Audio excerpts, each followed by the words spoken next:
Magandang araw mga kaibigan. Bigyan natin ng reaction, opinion ngayon itong post. Ang balita ngayon, 19 minutes ago, bago-bago pa.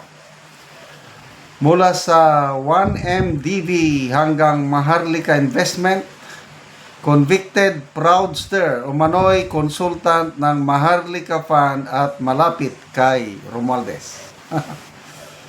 Isang Swiss-British executive na nahatulan dahil sa paglustay ng mahigit 1.8 billion US dollars mula sa kontrobersyal na One Malaysia Development Berhad ang umano'y nakitang muli sa Maynila bilang consultant ng Maharlika Investment Corporation, ang ahensyang nangangasiwa sa Maharlika Investment Fund ng Pilipinas. Ayon sa Malaysian investigative portal na Sarawak Report, si Patrick Mahoney, dating Chief Investment Officer ng Petro Saudi, ay nagtratrabaho umano sa bansa mula pa noong 2023, nagbibigay payong legal at tumutulong sa pagbuo ng legal frameworks and rules structure ng Maharlika Fund. Sinasabing nag-ooperate si Mahoney mula sa Alpha Suites sa Makati CBD na pag-aari ng Ongpen-led Alphaland Corporation habang nagbibigay rin ng serbisyo sa mga pribadong kliyente.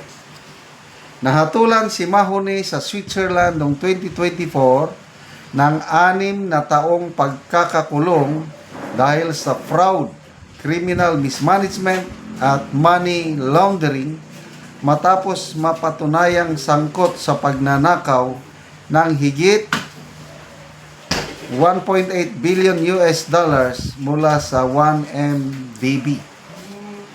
Sa mga dokumento ng korte, sinabi ng mga Swiss prosecutor na si Mahoney at mga kasamahan niyang si Tariq Ubaid ay nagkukunwaring may backing ng Saudi government ang kanilang kumpanyang Petro Saudi International upang makakuha ng pundo mula sa 1MDB. Ito yung sa korte. Mahoney personally pocketed about 37 million US dollars, while his co-accused Tariq Ubaid obtained more than 805 million US dollars ayon sa court rulings. Si Mahoney ay personal na kumita. Ayan. Ang 1MDB scandal ay nagbunsod sa pagkakakulong ng dating Malaysian Prime Minister Najib Razak at nagpasimula ng mga pandaigdigang investigasyon sa money laundering sa US, Switzerland at Singapore. Bagaman nahatulan, malaya pa rin si Mahoney habang nakabinbin ang kanyang apila. Pinayagan umano siya ng korte sa Switzerland na bumiyahe dahil itinuturing na not a flight risk. Ngunit ayon sa Sarawak Report, inilipat na ni Mahoney ang kanyang pamilya sa Maynila at madalas umano'y nakikitang kasama ni dating House Speaker Martin Romualdez na sa ilalim ng kanyang pamumuno ipinasa ang Maharlika Investment Fund Act. Nagdulot ito ng pangamba sa transparency at integridad ng Maharlika Fund. Matagal nang binabalaan ng mga ekonomista na ang istruktura nito ay vulnerable sa political interference at misuse of public funds, mga isyong minsan nang nagpabagsak sa 1MDB. Sa unang taon ng operasyon, inuulat ng Maharlika Investment Corporation ang 2.68 billion kita at kabuuang 127.2 billion asset hanggang 2024, kabilang ang 19.7 billion investment sa Synergy Grid and Development Corporation na may bahagi sa NGCP at isang US $1 billion partnership sa Thailand's Charoen Group para sa agrikultura, digital innovation at sustainable energy. Layunin ng Maharlika Fund na punduhan ang mga pambansang proyekto sa infrastruktura, enerhiya at agrikultura. Ngunit dahil sa impormasyong ito, nagdudulot ng pangamba sa publiko kung paano pinapangasiwaan ang bilyong-bilyong pundong ito. Okay, so, ito based sa Sarawak report sa Malaysia. Hindi pa natin masigurado. Kailan, ako personally, opinion ko lang ito, lalo akong nangamba. Kung totoo, isang convicted na fraud, nahatulan ng 6 years na pagkakulong, on appeal lang ang kaso, tapos kung totoo na kasama siya ni dating Speaker Romualdez, tapos siya ang consultant, ay delikado ang ating pera. So, wala nang matino na nangyayari sa ating bansa. By the way, ang principal author sa Maharlika Investment Act ay itong si Romualdez at kanyang pamangkin na si Congressman Sandro Marcos.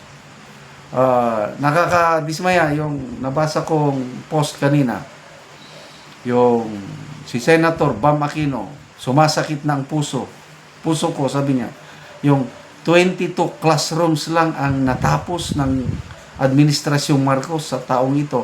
Out of 1,700 classroom na target, 22 lang ang natapos. Kumpara nung panahon ni Pangulong Duterte, sa isang taon, mag-average ng 2,300 per year ang natatapos. Despite that one, may backlog pa rin. So, ngayon, kung ganito palagi ang performance ng Marcos administration, estimate ni Senator Bam, baka abot ng 200,000 backlog classroom by 2028. Sa ngayon, 146,000 ang backlog nating classroom. Kawawa ang ating mga estudyante. Kaya ako, pag magpunta ko sa Talandig Tribe, sa bundok ng Bukidnon, nakikita ko yung mga tribo. Makeshift lang, yung temporary classroom lang ang kanila. So, paano tayo asinso kung ang edukasyon na ganyan, napapabayaan? So, yan po ang tatak. Bagong Pilipinas ng Marcos Jr. Administration, 22 classroom, 10 months. Pasalamat tayo sa napakagaling nating presidente. Salamat mga kaibigan sa ating pagsubaybay, sa inyong pagsubaybay sa ating channel. Nakakatulong kayo ng malaki sa tribong Talandig ng Bukidnon dahil ang income natin sa channel na ito is pantulong po sa tribo. Namimigay tayo ng mga libreng yero at pako para makapagpatayo sila ng mas maayos na tirahan. Kaya panoorin niyo ang video na ito.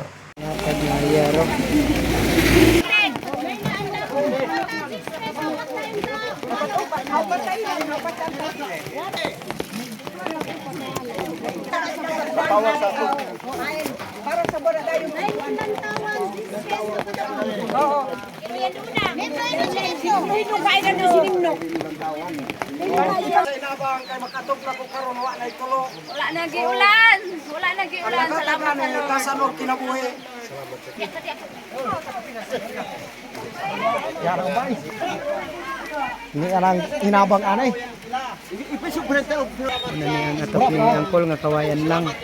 Kawayan ratanan. Kawayan ratanan ante. Lord, salamat Lord. Oo. Panagit kaayo ka ng gabok na.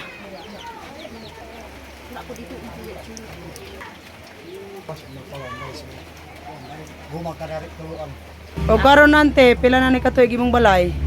Unom na gyud kapin magdito na happy. Usa na nga bungkag na.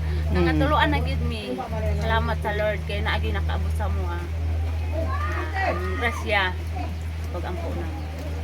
Salamat unta nga magpadayon gyud ang kuan sa amo ang maghatag og grasya sa sin o bisag unsa pa di ang iyang kaluoy sa amo ah. Lord, salamat. Pinasa nagtabang sa sin, hinaut unta nga magpadayon pag yun. Ay naapagid ko yung anak nga wala pag yun. Nagi. So kaila ko naman gid si ante, sige lang ante ang panalangin. Oo. So si ante nagilak na siya sa kalipay sa iyang gibati nga natagaan siya og sin. Sige ante, salamat.